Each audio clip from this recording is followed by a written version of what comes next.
Nah, selanjutnya di dalam Lukas 19, ya cepat aja ya saudara ya. Ini cerita orang kaya juga, namanya Sakius. Sakius itu terkenal apa? Pemungut cukai kaya. Korap juga di Jericho, Tuhan lewat Jericho, orang berbondong-bondong, Sakius mau lihat Yesus. Dia kejar lebih depan untuk naik pohon ara dan dia mau melihat Yesus. Lain nih. Kenapa tadi orang pemuda, pemimpin muda yang kaya, keren, masih muda, ini Sakius dibandingkannya. Pendek, mungkin buruk, jelek, ya karena pendek mungkin ya, nggak begitu ganteng dong ya, mungkin ya. Tetapi dia itu kaya juga.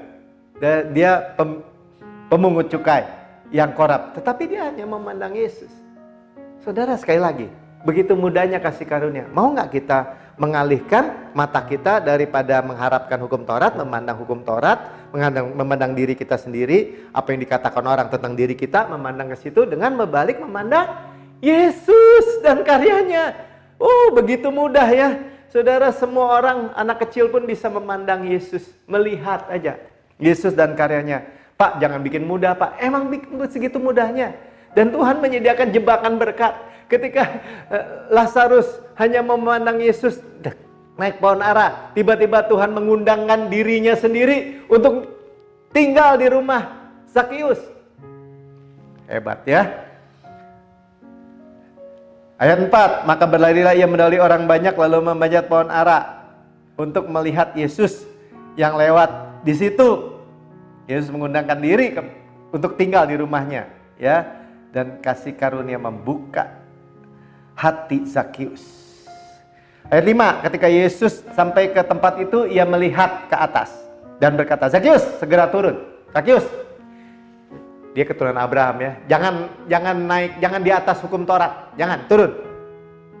Pohon ara itu melambangkan hukum Taurat, ya, bagaimana Adam dan Hawa ketika mereka jatuh ke dalam dosa, mereka menyematkan daun ara, ya, daun ara untuk sebagai pakaian, untuk penutup malu mereka.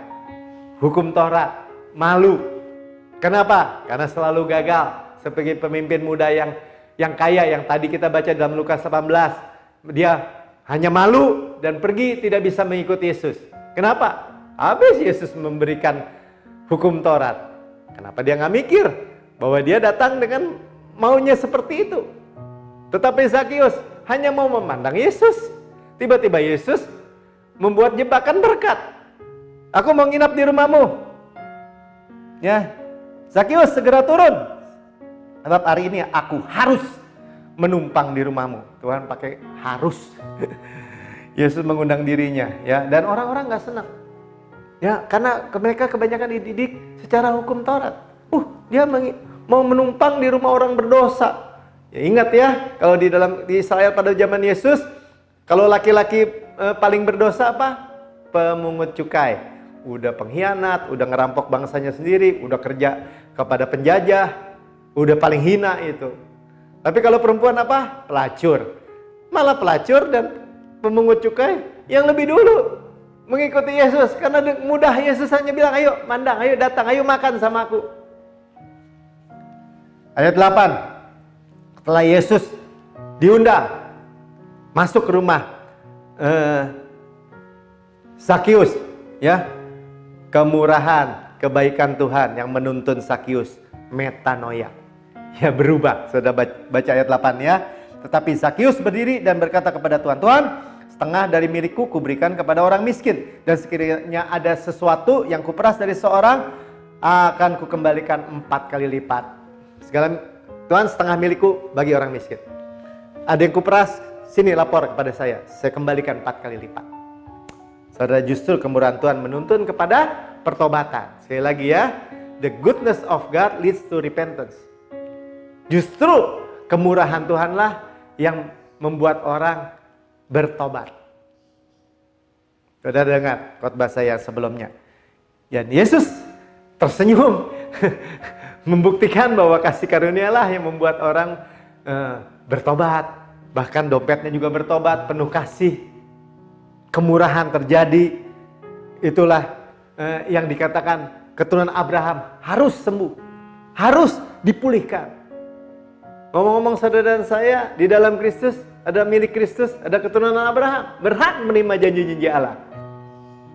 Luar biasa ya, luar biasa. Ayat 9, kata Yesus kepadanya, hari ini telah terjadi soteria, zozo, keselamatan.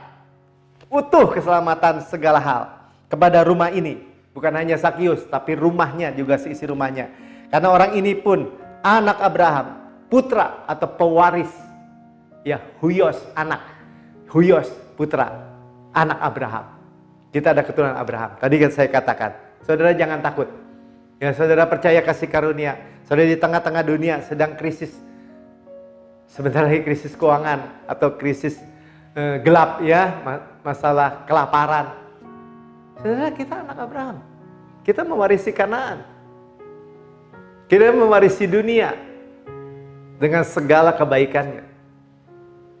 Oh, di mana Pak ayatnya? Ya baca dalam Roma 4 ayat 13. Oleh kebenaran iman, kita mewarisi dunia. Berkat Abraham maksudnya. Kalau orang Israel mewarisi Kanaan, tanah perjanjian, kita mewarisi dunia. Berkat yang lebih tinggi, kesehatan, kemakmuran, semua di bawahnya. Termasuk berarti. Luar biasa. Ya, jadi Roh Kudus menaruh kisah ini berurutan, bukan kebetulan, tapi untuk menunjukkan perbedaan mencolok di bawah hukum Taurat. Pemimpin muda yang kaya, Farisi, tidak dapat berbuat apa-apa. Hukum Taurat, ya, menghukum, tidak bisa menerima orang yang terbaik dari manusia. Sementara Zakius, orang berdosa, pemungut cukai korup, yang pendek, dia memperoleh kasih karunia.